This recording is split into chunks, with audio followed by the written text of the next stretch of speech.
할렐루야, 빅내리 성도 여러분, 이번 한 주간 감사 노트를 잘 적고 실천하고 계신가요? 사순절 기간이 우리의 감사로 인해서 더욱더 풍성해지는 또 개인과 가정이 되셨으면 좋겠습니다. 오늘 말씀은 사무엘상 23장 28절입니다. 이에 사울이 다윗 쫓기를 그치고 돌아와 블레셋 사람들을 치러 갔으므로 그곳을 셀라 하맛느곳이라 칭하니라. 아멘. 다윗이 10광야의 숲풀에서 머물고 있을 때 10사람들이 기브아에 있는 사울에게 가서 다윗의 새 은신처를 밀고합니다.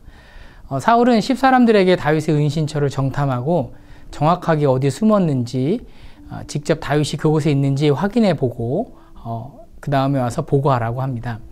그래서 이제 다윗은 10광야의 숲을 떠나서 마온 황무지에 도착합니다. 사울은 이 이동 정보를 또 듣게 되고 군사들을 이끌고 다윗을 급습합니다. 다윗은 사울 왕의 군사들을 이끌고 자신의 은신처로 온다는 소식을 듣고 사울의 방향과 다른 쪽으로 도망을 갔는데 금세 사울 왕의 군사들에게 포위를 당하게 됩니다. 매우 급박하고 위험한 상황이 닥친 것입니다. 그런데 사울의 전령이 와서 블레셋 사람들이 이스라엘 땅을 침략했다고 사울 왕에게 보고합니다. 사울 왕은 블레셋 사람들이 쳐들어왔다는 이 소식을 듣고 다윗 쫓기를 그치고 방향을 돌려서 블레셋 사람들을 치기 위해서 군사들을 이끌고 가버립니다. 다윗은 이 순간이 얼마나 가슴을 졸이며 두려워했을까요? 다윗은 자신을 잡기 위해 쭉 쫓아오는 사울 왕의 말발굽 소리와 병사들의 소리에 아마도 혼이 나갔을지도 모르겠습니다. 그런데 갑자기 쫓아오던 그들의 소리가 점점 멀어지더니 결국엔 잠잠해진 것입니다. 다윗은 그 장소를 셀라 하맛느곳이라고 불렀습니다. 그 뜻은 분리의 바위라는 의미입니다. 왜 다윗은 그 골짜기를 셀라 하맛느곳이라고 불렀을까요?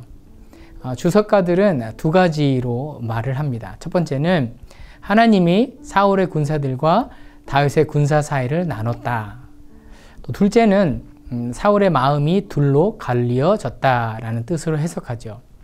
그러니까 다시 말해서 사울은 블레셋을 쫓아내서 나라를 구할 것인가, 아니면 적수인 다윗을 잡을 것인가, 순간적으로 번민하다가 블레셋을 쫓아내는 쪽을 택했습니다. 이렇게 보면 분리의 바위는 갈라진 두 마음을 의미한다고도 볼 수 있을 것 같습니다. 사울은 다윗에 대해서 두 마음을 가지고 있었습니다. 그는 다윗을 좇으면서도 두 번이나 다윗을 칭찬했고요.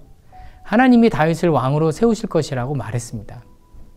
그러나 그 순간이 지나면 다시 악령의 역사로 다윗을 죽이려고 혈안이 되어 있었습니다.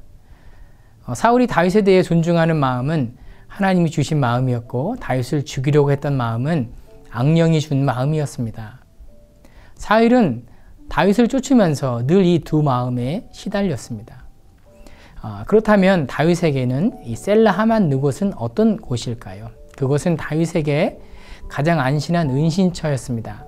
안전한 은신처였습니다. 그곳은 매우 험하고 또 좁은 협곡들이 있어서 통행하기 불가능한 바위들로 막혀 있었습니다. 하도 험해서 눈으로 적을 보면서도 좁은 협곡 때문에 공격하지 못하는 분리의 바위였습니다. 그런데 완전한 은신처로 여겼던 그곳은 결국엔 사울 왕에게 발각이 되어서 도간에 든 쥐와 같은 상황을 되게 하는 장소였습니다. 사울도 유다 광야에 대해서는 다윗 못지않게 익숙한 용사였기 때문입니다. 그런데 셀라 하맛느곳까지 온 것은 하나님의 인도하심이었습니다. 다윗은 계속 하나님께 물으며 이곳까지 온 것입니다. 여호와 하나님의 응답의 결과의 장소가 셀라 하맛느곳이었습니다. 그런데 하나님의 뜻대로 순종하고 행한 결과가 고작 도간에 든 쥐꼬레의 모양이 되어진 것입니다. 다윗이 한 것이 있다면 여호와의 말씀대로 순종한 것밖에는 없습니다. 우리도 이럴 때가 있죠. 말씀에 순종하고 그대로 행했는데 더 문제들이 꼬이는 것 같은 그런 때가 있습니다. 그런데 놀라운 반전이 일어났습니다. 하나님께서 다윗을 그 막다른 협곡에서 사울과 완전히 갈라 놓으신 것입니다. 여호와 하나님은 다윗이 가장 안전할 것이라고 생각했고, 그러나 끝이라고 절망했던 그 장소에서 다시 시작하게 만드셨습니다. 그의 두려움을 찬양으로 분리해내셨고 그의 절망의 상황을 구원의 상황으로 분리해내셨습니다.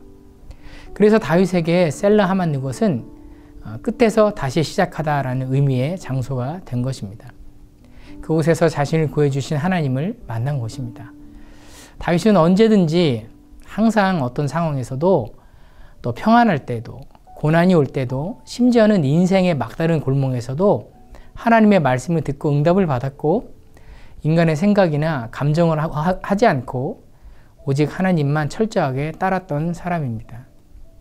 그 응답으로 인해서 다윗에게는 셀라 하만느곳이 여호와의 은혜를 경험하는 장소가 되었습니다.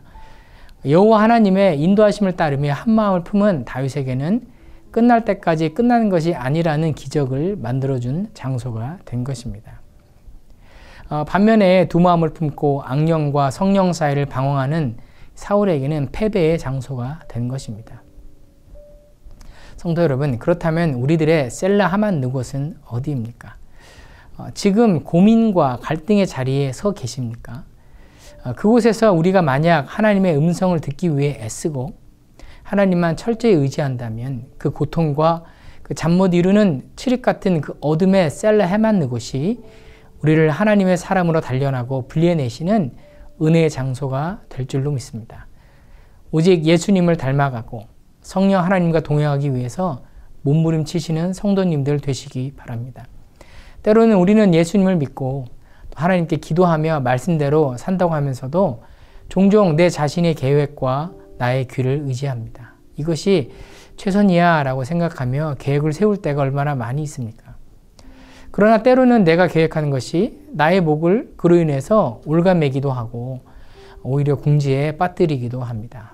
그러니까 수없이 많은 셀라 하만느곳에서 다윗의 상황이 분리된 것처럼 오늘 이 아침에 우리의 상황이 하나님의 구원의 은혜를 경험하는 그런 장소들로 변화되는 간증이 있으시기를 예수님의 이름으로 축복합니다.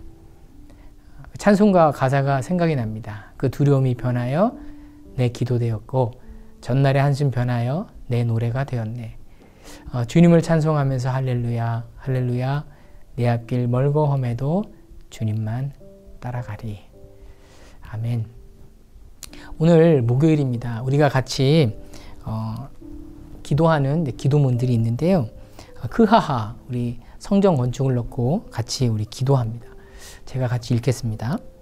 47년 전 빈내리에 믿음의 선배들을 세워주신 하나님께 감사와 영광을 돌립니다. 만민의 기도하는 집이라 명하였으니 달라스에 지친 이민자들이 성전에 와서 기도하며 예배할 때 하나님의 임재와 사랑을 경험하고 위로를 얻고 힘을 얻는 장소가 되게 하옵소서. 다음 세대가 말씀으로 잘 양육받게 하시고 미국뿐만 아니라 세계 열방 가운데 하나님의 영광을 드러내며 세상을 변화시키며 나가는 차세대 리더가 되게 하옵소서. 빈내리에 함께 모인 성도들이 연합하게 하시고 달라스의 빛과 소금이 되어 작은 예수로 살아가게 하옵소서. 모든 성도가 믿음 안에서 기적의 역사를 이루는 축복의 통로로 쓰임받게 하옵소서.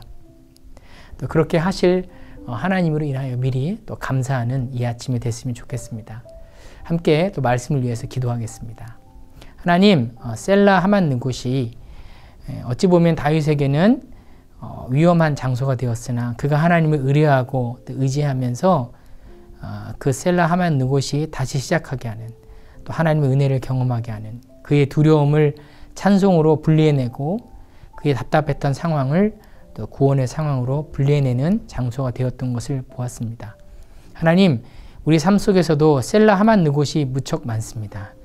그것은 우리를 어두움 가운데 어려움 가운데 두시고자 하는 유혹이 아니라 하나님께서 우리를 단련해 나가시고 그래서 잘했다 착하고 충성된 종아라고 칭찬을 받는 장소로 우리를 분리해내는 그런 장소가 인 줄로 압니다. 주님, 우리 삶 속에서 많은 셀라 하만느곳을 경험하게 되는데 그곳 가운데 있는 성도들 주님 이 아침에 힘주시고 용기 주시고 믿음 부어주시고 또 성령님과 함께 동행하고자 하는 강한 열망과 또 열심을 주셔서 믿음의 은혜의 장소들로 늘 넘쳐나는 복된 상황들로 역전되는 은혜를 경험하는 오늘 하루 될 수 있도록 주님 인도하여 주옵소서. 예수님의 이름으로 감사하며 기도하였습니다. 아멘.